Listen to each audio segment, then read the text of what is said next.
నమస్తే అండి. మరొక మంచి మాటతో మరలా మీ ముందుకొచ్చాను.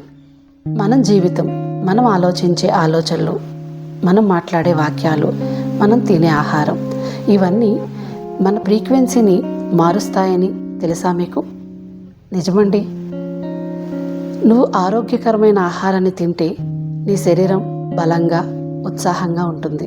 అదే జంక్ ఫుడ్ తింటే నీరసంగా, నీ ఎనర్జీని తగ్గిస్తుంది, నీ ఫ్రీక్వెన్సీని ప్రభావితం చేస్తాయి. మన మెదడు ఒక రేడియో లాంటిది. ఎలాంటి ఆలోచనలు ఫీడ్ చేస్తున్నామో అలానే మనకు పనిచేస్తుంది. ఉదాహరణకి, నువ్వు ప్రతిరోజు నేను చేయగలేను, నా వల్ల కాదు, నాకు ఏ పని చేసినా సక్సెస్ కాదు, ఎందుకనో నాకు అన్నీ ఇలానే ఉంటున్నాయి అని ఆలోచిస్తున్నావు. నీ బ్రెయిన్ దాన్ని నిజమని నమ్మి యాక్షన్ తీసుకోవడం మానేస్తుంది. అదే నేను చేయగలను, ఏ పనినైనా చేయగలను, చాలా స్ట్రాంగ్గా చేస్తాను, చాలా ఈజీగా చేయగలను అని అనుకుంటే మెదడు దానికి తగిన ఎనర్జీని సృష్టిస్తుంది. మన ఫ్రీక్వెన్సీ ఎప్పటికప్పుడు మారుతూ ఉంటుంది.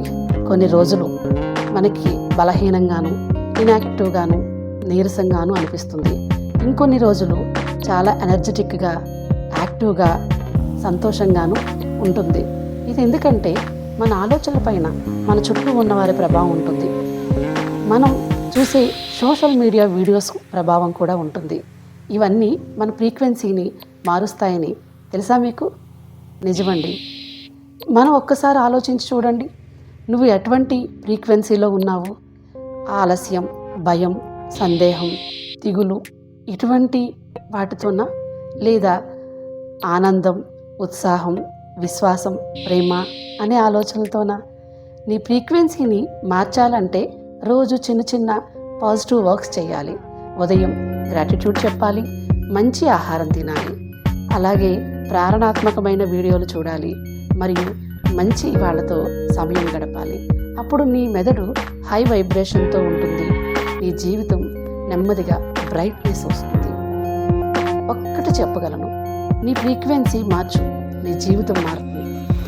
ఈ వీడియో మీ లైఫ్కి ఉపయోగపడుతుంది అనుకుంటే లైక్ చేయండి, సబ్స్క్రైబ్ చేయండి, వీడియోని ఫాలో అవ్వండి. Thank you all of you.